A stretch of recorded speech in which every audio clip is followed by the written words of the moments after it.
தமிழ் சொந்தங்களை யூடியூப் சேனலுக்கு வரவேற்கிறேன். ஆருத்ரா நிறுவனத்தை பத்தி நம்ம இந்த வீடியோல நான் போட வந்திருக்கேன். கடந்த 25/3/2024 நமக்கு கிடைச்ச செய்தியின் அடிப்படையில தேர்தல் வியூகம் போயிட்டு இருக்குது. தேர்தலில் பரப்புரை நிகழ்த்திட்டு இருக்கிறாங்க. 3 கட்சி தலைவர்களும் சரி, அண்ணாமலையும் சரி, எடப்பாடி திரு பழனிசாமியும் சரி, முதலமைச்சர் மு க ஸ்டாலினும் சரி, 3 கட்சிகள் 3 துருவமா இருந்து தமிழ்நாட்டுல வரலாற்றுல ஃபர்ஸ்ட் டைம் தேர்தல் கலந்தாங்கன்றாங்க. 40 தொகுதி இருக்கக்கூடிய எம்பி தொகுதியை யாரு கைப்பற்ற போறாங்க? திமுகவா, அதிமுகவா, பாஜகவா? அப்படி நடந்துகிட்டு இருக்கிற சூழ்நிலை சென்னை அமைந்த கரையில புதிய செய்தி எம்டி ராஜசேகரன் நமக்கு வந்திருக்குது.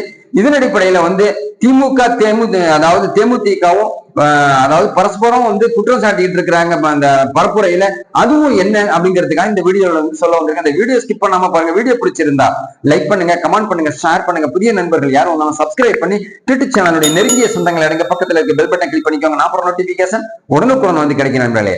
தேமுதிகவோட பரப்புரையில நிறைய பேர் கேள்வி கேட்டிருக்காங்க. ஏன்னா இவங்க அமைந்த கரையில, சென்னையில அமைந்த கரையில எம்டி ராஜசேகர், அதாவது ஆருத்ரா கோல்டு ட்ரேடிங் கம்பெனில முதலீடு பண்ணிருக்காங்க ராஜசேகர் கூட்டு. அது மட்டும் இல்லாம பாஜகவோட நடிகர் RK சுரேஷ் இப்ப அப்ரூவர் ஆயிருக்கிறாரு.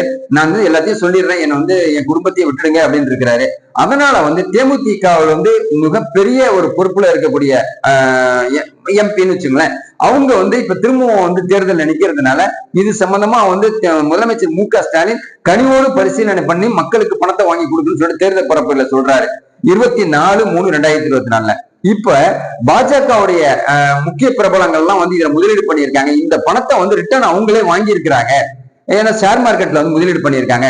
நம்பிக்கை துரோகம் தான். இன்னும் சொல்ல போனாக்கா RK சுரேஷ் மனம் திறந்து பேட்டியில சொல்லும் போது எம்டி ராஜசேகர் இன்னும் சொல்ல போனாக்கா மக்கள்கிட்ட வாங்கின பணத்தை அதாவது கோல்டுல முதலீடு பண்ணியிருக்கிறாரு, ரியல் எஸ்டேட்ல முதலீடு பண்ணிருக்க, பங்கு சந்தையில முதலீடு பண்ணியிருக்கிறாரு. ஆனா பங்கு சந்தையில முதலீடு பண்ணிருக்கிறதா சொல்லிட்டு மக்கள்கிட்ட யாருமே எம்டி ராஜசேகர் சொல்லாததுனால ஆருத்ரா 48,800 கோடி முதலீடு பண்ணியிருக்கிற மக்கள் 1,50,000 பேர் இதுல முதலீடு பண்ணியிருக்கிறாங்க மக்கள். முதலமைச்சர் 2023 சட்டப்பேரவை கூட்டத்தொடரிலே அதிமுகவுடைய உறுப்பினர்கள் கோரிக்கை வச்சாங்க. அதாவது தேமுதிக, பாட்டாளி மக்கள் கட்சி இவங்க எல்லாம் கோரிக்கை வச்சாங்க. இப்போ ராகத் பஸ் சர்வீஸ் இருக்கட்டும், எல்பின் எல்கம், ஆருத்ரா நிதி நிறுவனம், IFS நிதி நிறுவனம் முதலீடு பண்ணியிருக்கிற முதலீட்டாளர்களுக்கு எல்லாம் பணத்தை வாங்கி கொடுக்கணும். கொரோனாவோட காலகட்டத்துல பணம் அவங்களால கொடுக்க முடியல, பாதிக்கப்பட்ட மக்களுக்கு நம்ம நிவாரணம் கொடுக்கணும் அப்படின்னு சொன்னாங்க. இதெல்லாம் அரசியலுடைய போக்கு. நமக்கு சொல்றோம்ல, ஏற்கனவே சொன்ன மாதிரி அரசியல் இதெல்லாம் சகஜம் அப்பா அப்படின்னு சொல்ற மாதிரி இப்ப ஆன்சர் சொல்ற முதலமைச்சர் மு க ஸ்டாலின், எங்க ஆட்சியில இது நடக்கிற, உங்க ஆட்சியில தான் இது நடந்த அவலம் இது. அதனால 4 இம்பார்ட்டன்ட் கேஸ் இதுல இருக்குது. அதுல ஃபர்ஸ்ட் நம்ம கொடுக்கறது ஆருத்ராவுக்கு தான் அந்த பணத்தை ரிட்டர்ன் கொடுக்க போறோம்னு சொல்லியிருந்தாங்க. அடுத்தது IFS வர போறாங்க, அடுத்தது எல்பின் எல்காம் வர போறாங்க, அடுத்து ராகத் பஸ் சர்வீஸ்க்கு வர போறாங்க. சோ இந்தியாவில தப்பு பண்ணிட்டு புகலிடம் தேடி வெளிநாடு இந்தியாவில தான் தப்பிச்சு போயிடுறாங்க. இதனுடைய முதலீட்டாளர்களுக்கு ஏமாத்திட்டு அவங்களுக்கு வாயில லெட்ட வச்சுட்டு போயிடுறாங்க. இதுல குறிப்பா பாத்தீங்கன்னா துபாய்க்கு, லண்டனுக்கும் போன நீரவ் மோடியா இருக்கட்டும், விஜய் மல்லையா இருக்கட்டும், மிதுன் சோக்சி, அதாவது இவங்க எல்லாம் வைர வியாபாரிங்க. பல ஆயிரம் கோடி, அதாவது பஞ்சாப் நேஷனல் பேங்க்ல விஜய் மல்லையா 11,000 கோடி ஆட்டையை போட்டுட்டு லோன் வாங்கிட்டு என்னால கட்ட முடியுதுன்னு சொல்லிட்டு ராஜ வாழ்க்கை வாழ்ந்துகிட்டு இருக்காங்க. இவங்களுக்கு எல்லாம் தேடப்படும் குற்றவாளி அப்படின்னு சொல்லிட்டு இவங்களுக்கு எல்லாம் நோட்டீஸ் கொடுத்திருக்கிறாங்க. அமலாக்க பிரிவுலையும் சரி, EOW அதிகாரி சரி, இவங்க எல்லாம் இன்னும் அரெஸ்ட் பண்ணல. தமிழ்நாட்டுல மட்டும் முதலமைச்சர் மு க ஸ்டாலின் என்ன சொல்றாங்கன்னு கேட்டீங்கன்னா, எம்டி ராஜசேகர பணிஞ்சு வந்திருக்கிறாரு.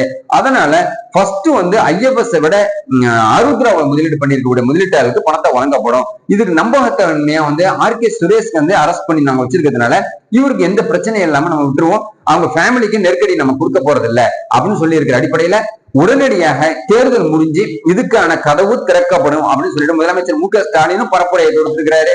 இதன் அடிப்படையில எதிர்கட்சியா இருக்கக்கூடிய இப்ப எடப்பாடி திரு பழனிசாமி, எங்க ஆட்சியில நடந்தது நாங்க ஒத்துக்கிறோம், இல்லைன்னு சொல்லல. தவறுங்கிறது யார்கிட்ட வேணாலும் நடக்கலாம். நாங்க ஆட்சி மாறும்போது உங்க ஆட்சி கட்சியில இருக்கவங்க இப்பவும் கூட 2024 கூட தவறு நடந்திருக்கலாம். அப்ப நாங்க ஆட்சிக்கு வந்துட்டாலும் அதை சரி பண்றது எங்களுடைய கடமை. ஆனா மாறி மாறி எல்லாமே நடக்கும். இரவு பகல் வருதுக்கு போகும்போது அதிமுக திமுக திமுக அதிமுகன்னு வரதான் போகுது. ஆனா நம்ம தான் அதை சரி பண்ணணும்னு சொல்லிட்டு எடப்பாடி திரு பழனிசாமி தேர்தல் பரப்புரையில சொல்றாரு. சரி, மாறி மாறி நீங்க என்ன பரப்பனாலும் சரி, பாதிக்கப்பட்டது மக்கள். மக்களுக்கு வந்து வட்டியுடன் கூடிய அசலையும் சேர்த்து கொடுக்கணும். அப்படி இல்லைன்னா தான் கட்டண பணத்தையோ உடனடியா கொடுக்கணும்னு சொல்லிட்டு தமிழக மக்கள் எதிர்பார்க்கறாங்க. அது மட்டும் நம்ம ஆருத்ராவுல முதலீடு பண்ணிருக்க முதலீட்டாளர்கள் எதிர்பார்க்கிற அடிப்படையில ஆர் கே சுரேஷ் சொன்னது போல எம்டி ராஜசேகர் மனசு வச்சா உடனடியா கிடைக்கும் அப்படின்னு சொல்லிருக்காரு. இப்ப ஜூன் 4ஆம் தேதி எலெக்ஷன் முடிஞ்சு ரிசல்ட் வரப்போது, ஜூன் ஜூலைக்குள்ளாவது அந்த பணத்தை கிடைக்கும்னு சொல்லிட்டு தமிழக மக்கள் ஆருத்ரா கோல்டு ட்ரேடிங் கம்பெனில முதலீடு பண்ணிருக்க முதலீட்டாளர்கள் எல்லாமே கோரிக்கை வச்சிருக்காங்க தமிழக முதலமைச்சருக்கு.